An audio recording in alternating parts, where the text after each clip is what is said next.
Hello everyone and welcome to Azam Sharp Weekly. And in this video I'm going to show you that how you can run your own GraphQL server on your own machine using Node.js and Apollo server. So let's go ahead and get started. And all of this will be part of my upcoming course, which will be on GraphQL for iOS and SwiftUI. So I'm still working on that course, but you can follow me on Twitter at AzamSharp if you need more or if you want to stay in tune with when the course is announced. Okay, so I've already created this folder called GraphQL Server, and there's really nothing in the folder. You can see that. And I have installed Node. If you haven't installed Node, well, that's the first step you should do. You should go ahead and install Node. Let me actually go ahead and see where we can go ahead and install Node. Simply go to nodejs.org and download the recommended version. Good? All right. So once we have installed Node, we can do npm init, which is going to create the Node project inside this folder. I'm just going to press enter, enter, enter. This means that I'm just taking the default values. That's perfectly fine. Now I can go ahead and say npm install, and I want to install different packages. Well, one of the packages that I need to install is called Apollo server. And the other package that I want is the GraphQL server. So it's called GQL. And both of these packages are actually required. Actually, the GraphQL server, it's not called GQL, it's called GraphQL. So make sure that you spell it correctly right. Here we go. So we're going to install these two packages. The Apollo server is going to allow us to, well, run the server, and the GraphQL is going to give us all the schema and everything. Now I can go ahead and open this up in VS Code. There we go. You can always go to the package.json file to make sure that your packages are installed correctly. You can see that I have all those packages installed. Right now, the main file it will be looking for will be index.js. I usually like to call my main file app.js. I'm just going to change that. And then I will add a new file called app.js. Now, let's go ahead and get started. So we're going to first require Apollo server and GQL. We will import those things from Apollo server package or module. There we go. Now, we need to create some sort of a type, meaning what do we want to return as GraphQL? Or what do we want to return from our server? So we need to define some sort of a type. So I'm going to go ahead and say type def or type definitions, GQL. So GQL, that is what we imported on line number 2. And that is allowing us to create the schema, the types for our application. So if we are trying to return list of movies, then I'm going to go ahead and define a type called movie. And a movie will have a title that will be required, and a movie can have a particular genre. I mean, you can go ahead and add more properties to the movie type, but we're just going to keep it like that. All right. The bang operator over here means that the title is required as well as a genre. The other type that we want to define is something called a query type. If you don't have the query type, then the client cannot query your GraphQL server. So whatever types you're going to define over here, it will be kind of like at the root level of your application, and this will allow the users to get access to, well, different types. So we're defining one query type, and the value that it will return will be an array of movies. So this is all done, this is all good, but we still need to resolve these different things. These are just simply the types. The other thing that we want to build is something called a resolvers. And the resolvers is going to say that, okay, if a query is coming for movies, then I need to return this. If a query is coming for TV shows, then I need to resolve it. So resolvers are mainly kind of like a middleman who is saying that, oh, okay, the client is saying that they want all the movies, so I should probably call this function. So I'm going to go ahead and create a query. It has to be like that. And if a person is asking for movies, let's go ahead and say colon over here, it's an object, then we will go ahead and return an array of movies. Each movie will have a particular type. So let's say the name of the movie, which is title, Spider-Man, and the genre. And the genre can be anything. So I'm just going to say action movie. All right. So you can definitely do that, and that is going to work.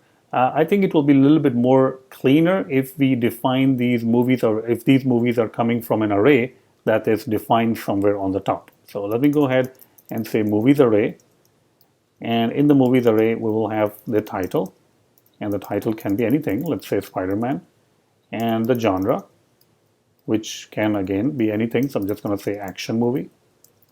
And let's go ahead and add one more movie. I'm just going to call this Finding Nemo. And for genre over here, we will just call it kids movies. So kids. Okay.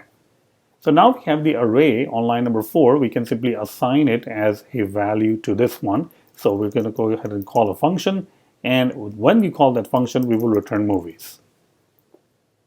Okay, so it's pretty simple. This means that if you're ever querying for movies, it will just return the value of the movies, which is defined right there on line number 4. Perfect. Now we need to create the Apollo server. So I'm going to go ahead and say constant server equals to new Apollo server. And I'm going to go ahead and pass in the type def and resolvers. So those two things are required to run the server. Server.listen. And by default, the server is going to run on port number 4000. You can change it by passing a different port right over there if you want to, but we're just going to keep it simple, and we're just going to make sure that we are passing, nothing in there, so that it will always run the server on port number 4000. There we go. And we're just going to go ahead and say server is running. So server is running at, and if you want to simply print it out what it is running, we're going to use template literals. And I can simply say URL so that we know that the server is running on port number 4000. And this is it. This is going to allow you to create a port. Now I'm going to go ahead and switch screens over here. And let me go ahead and move this screen over here. Okay, perfect. Now we need to run the server. So I'm going to go to terminal, new terminal.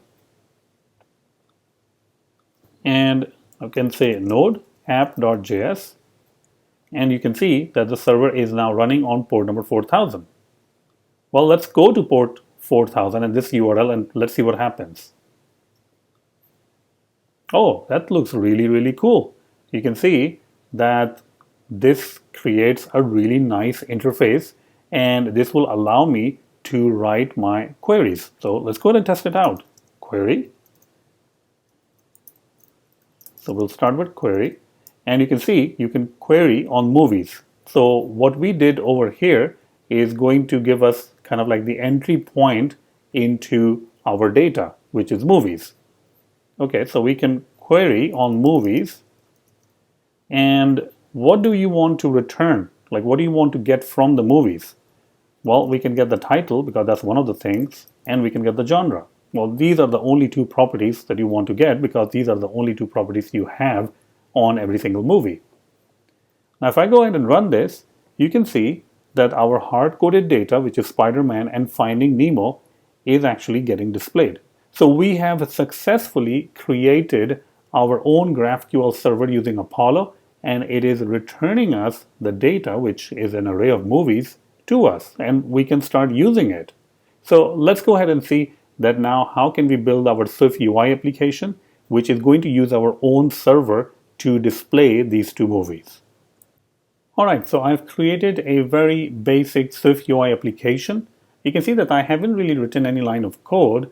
I have a folder called GraphQL, and it has one file, and that file apollo.swift is completely empty.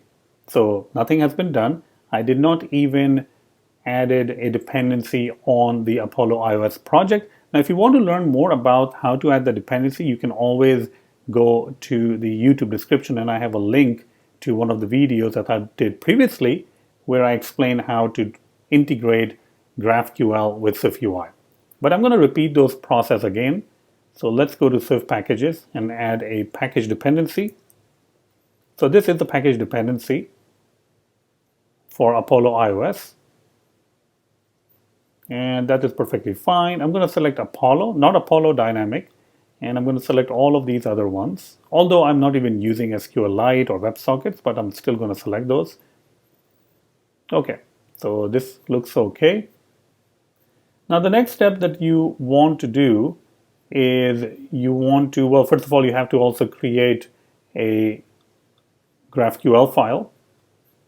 But you also want to add a script, build script tag. So let's go to our target, build phases. Let's go ahead and add a new run script phase. And we will change this to something called, it doesn't really matter what you call it, but just to be descriptive and what they are saying in the documentation, let's call it generate Apollo GraphQL API. And in this script, we are going to paste something from their website. And I will link to all of those things, so you don't really have to type all of these things out.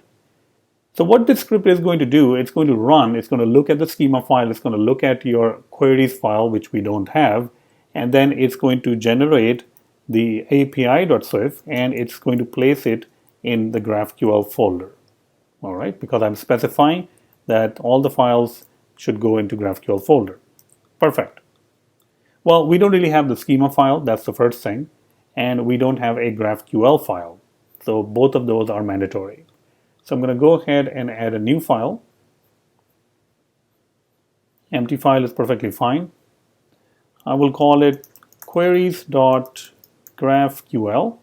This particular file, the queries.graphql, will contain all the different queries for GraphQL that we want to execute. We already implemented one of the queries, which is this one, and it returns us some movies with the title and the genre. Let's go ahead and name this something, get all movies. And the naming thing is required in Apollo for the client. So if I don't name it, then it will not work. So anonymous queries are not allowed. There we go. So we named it. Great. The other thing we should be doing is we should get the schema also. All right. So let's go ahead and get the schema. Now, the way that you download the schema is that you have to be in this folder, which is your client folder. So let me go ahead and see where we are right now. I'm going to open up a new window and make sure your server is running. So let's go ahead and jump onto desktop and go to GraphQL client folder. And from over here, we will say GraphQL client folder. So now I am inside the GraphQL client folder, and I can run Apollo and schema download --endpoint. Now again, if you're like, hey, Apollo is not working, you have to watch the previous video, which I have already linked, because you do have to download and install Apollo client, and you have to install it globally. So if it's not working, that's because you have not installed the Apollo CLI. Localhost and 4000. All right. All right, so it has already downloaded in a file called schema.json. So let me go ahead and see if we have that file. I'm going to say add a new file. It should be somewhere. Well, we don't really want to add it over here, I guess. We want to add it to the root. So it should be here somewhere. Here we go. We'll add that. Perfect. So now we have the schema, we have our query, and we have apollo.swift, which nothing in it. Let's go ahead and try to build the app and see what happens. So when we are building the app, one of the things that we forgot to do is let's go to our GraphQL. Let's go to the build settings. We need to make sure that this generate Apollo GraphQL API is above compile sources. So make sure that you have that. And now let's go ahead and build it. because we want this to happen before compiling the sources. So we'll see if it builds. Okay, build successful. That's great news. If the build is successful, it should have created api.swift file somewhere. And there it is. Great. We can add that. And this api.swift file, which is automatically generated, meaning you should not add any code to it, will contain all of the code that we need to execute stuff, like get all movies query. Pretty cool, right? So we're using it just like we're using some other API, but now this is our API. So we created this GraphQL server for the movies, and we are going to consume it. The next thing we need to do is we need to create our Apollo client. So I'm going to go ahead and import Apollo. Basically what we're trying to do is create a network class. We have implemented this before. So network. And in the network, what we want to do is we will say static let shared. So the only way for you to access any of the functions in the network is to use the shared instance, which is static. We will also make sure that the initializer is private, so you can't really initialize it anywhere else. And we will go ahead and create Apollo, which will be a Apollo client, passing in a URL. And this will be the URL of our server, which is our own server this time. So we can say HTTP localhost 4000. Perfect. So this is pretty much it. Let's go ahead and build it again. So anytime we want to do any operation with our own server, which is the Apollo server, we are simply use our Apollo property, which is lazy also. So it's only going to get initialized when you actually use it. So this is actually pretty good. Now we can go ahead into our content view, and we can try to call that particular service and get all the movies from our own Apollo server and display it. So now we can go ahead and integrate with our Apollo server. So the first thing what I want to do is display some sort of a demo list. So I'm going to go ahead and say list 1 till 20 ID self, and we will simply get the index and display something. We can display the value of the index for now, but obviously eventually we will like to display a list of movies from our own server. Okay, so this is good. Now we can say on appear, which means that whenever the list actually appears, we can call our network.shared.apollo.fetch, and we can do the get all movies query, which is going to give us a result type. We can perform a switch on the result. The case will be success or failure. This will be a GraphQL result. And for now, I'm just going to go ahead and say GraphQL result dot data, which in this case is simply data dot, and let's see what we have. We have movies, so that's good. And the other case will be the failure. We will go ahead and print this out also. So if something bad happens, we can go ahead and print out the failure case. Perfect. In order to see that if this is even working, we will go ahead and run the application.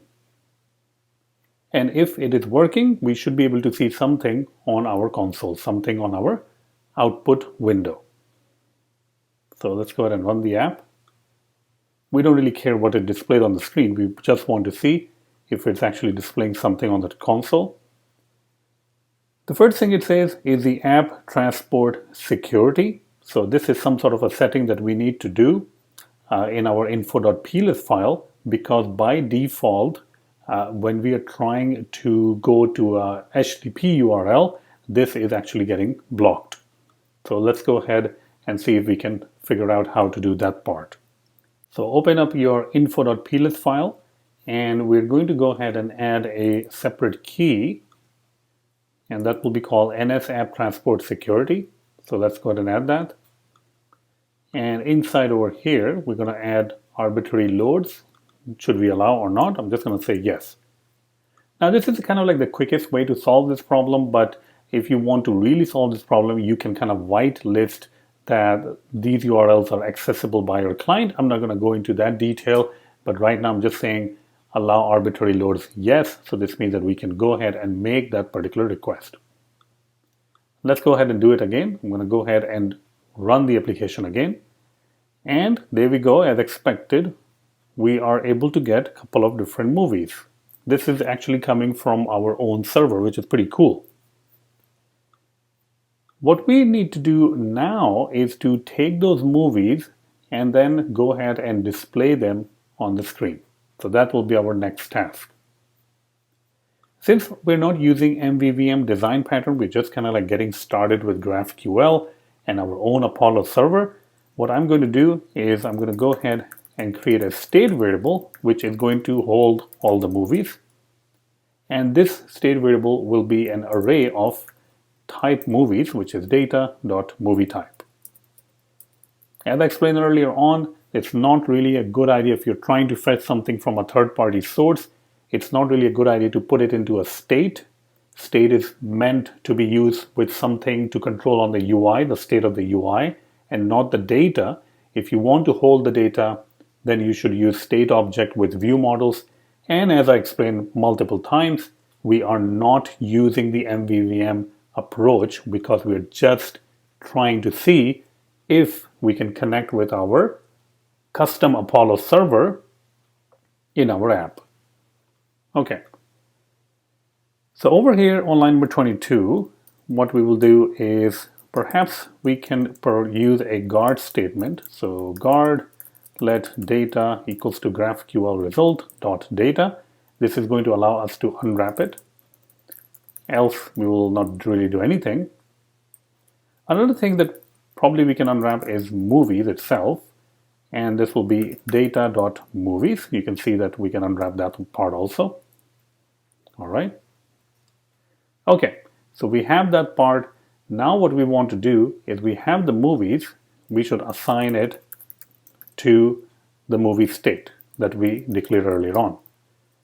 So movies, which is an array of movies. Now one of the things to remember about the movies array, which is coming from right here, is inside the movies array, the movie can be empty. So what we want is that we don't really care if it's empty, so we just want to eliminate that. So I can go ahead and use compact map, and it is going to give us a result which is not empty. So I'm going to just say compact map and return the non-nullable objects and assign it to self.movies. All right. Now, since this self.movies is defined right there, and it is a state object, whenever we assign something to the movies, it is going to render the page again or render the screen again. And that is our opportunity to go ahead and make some changes, which means that I can go ahead and do something over here. Like I can say that, oh, okay, you have to go through the movies. But what should we use over here? Well, movies itself, what kind of a properties does the movie have? Does the movie have an ID? Probably not. The movie doesn't really have an ID. A movie have a title, and we can use the title. That's fine. In your actual app, it might be a good idea to have some sort of an ID, but right now we don't have the ID. That's fine. We can just use the movie, and we can go ahead and display movie.title. And that's it. Let's go ahead and run this and see if our movies are actually getting displayed from our own GraphQL server written in Apollo. And there you have it. We are able to display the movies. If you want to go ahead and display the genre of the movie, so perhaps we can even do that. Text movie.genre, and we can go ahead and set some sort of a font like a call out or a caption or something. So this is actually pretty cool because we are able to connect our app written in SwiftUI with our own server, which is written in Apollo. So this is pretty cool. And now you can see hopefully the power of GraphQL, that what we want to just request something, we'll just use a one single URL and we will write our query. It will send us whatever we are requesting, all the fields, and then we can display them. So there you have it. We have created our GraphQL client movies app.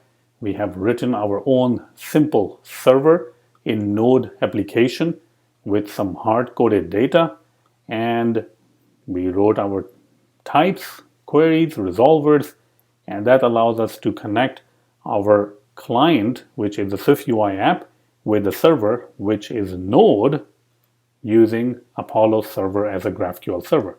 So this is pretty cool, and you are more than welcome to download the project, check it out.